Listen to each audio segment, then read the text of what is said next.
The first pharaohs were the direct descendants of the Atlanteans. Their secret initiation texts were passed on to the Egyptian royal dynasties. In the holiest shrine of the ancient Egyptian capital, Solon was shown records of unsurpassed antiquity, the secrets of a long-lost age when a civilization of incomparable power and prestige had dominated the world 9,000 years before. The Empire of Atlantis. The description the Egyptian priests gave to Solon of this mighty, vanished civilization is the starting point for every search ever undertaken to find Atlantis.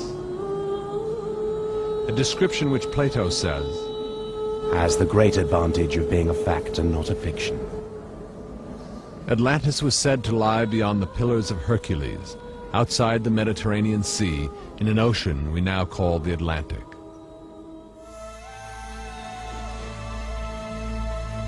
Connected to the ocean by an immense canal 100 feet deep and several miles long, at the very center of the city was the dazzling citadel of Atlantis, which housed the most spectacular treasures that ever graced the earth.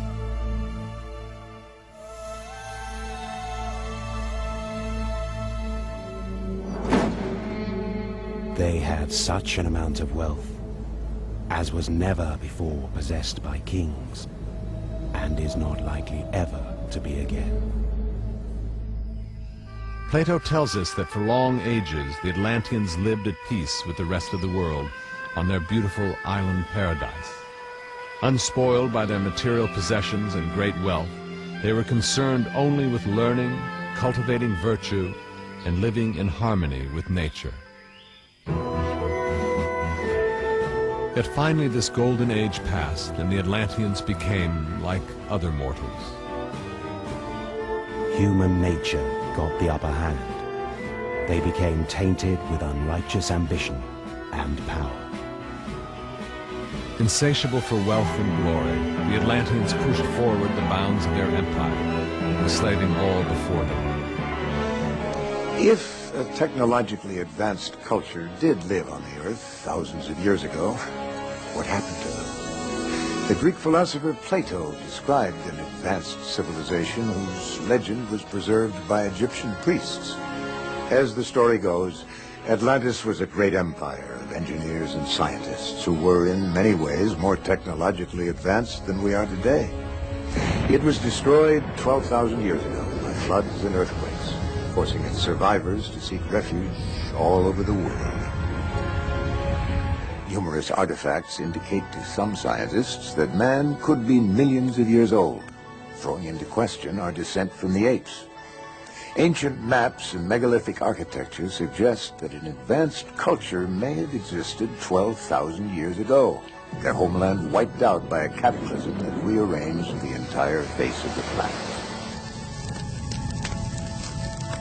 It's been said that man has made the climb from Stone Age to civilization more than once, and that our present time is just the latest in this cycle. But only if the evidence is allowed to speak for itself will we ever learn the truth about the mysterious origins of man. I am convinced by the evidence that we are a species with amnesia. We have forgotten something of great importance from our own past. When we recover it, we'll realize for a start that our civilization isn't the apex of creation. It isn't the pinnacle towards which everything has been building throughout all of geological time. Rather, it's part of an up and down, a flow, that it's possible for a civilization to reach a very high level of advancement and be wiped out. This is something we've never really confronted, and we need to confront it.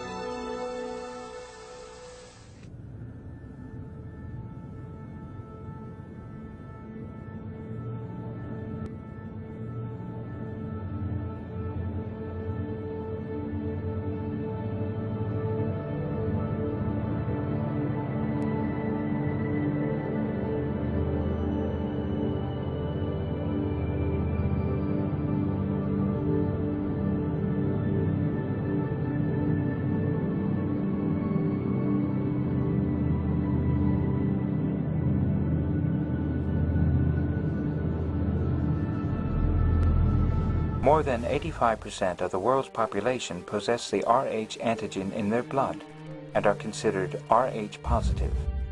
In all other individuals, the antigen is lacking and they are classified as Rh negative. If a Rh negative woman is impregnated by a Rh positive man, the fetus may be Rh positive too.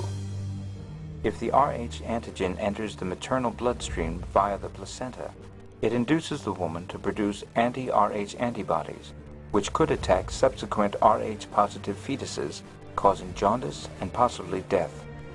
Treatment in such cases is to transfuse the baby immediately after birth with Rh negative blood. There was only a small number of these Anunnaki that arrived on planet Earth. I guess what I'm confused about is, were there two different races, or was it all the same species that came here? This is still the big question. You know, where do the different race groups on planet Earth come from? And that question hasn't been answered. It's something that we need to deal with.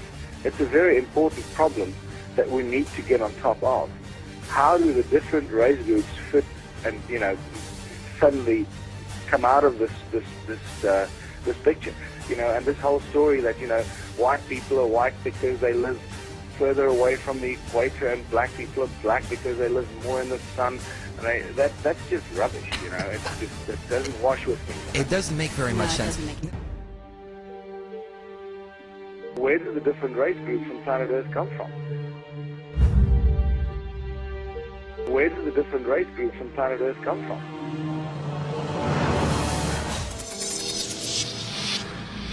While one half of the lab team battles to extract DNA from King Tut's samples, the others work on identifying the mystery mummy from Tomb 55.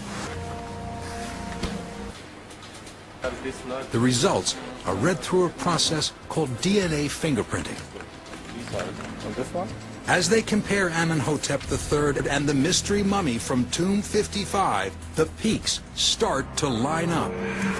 Incredibly, 10 peaks line up perfectly. They've got a match.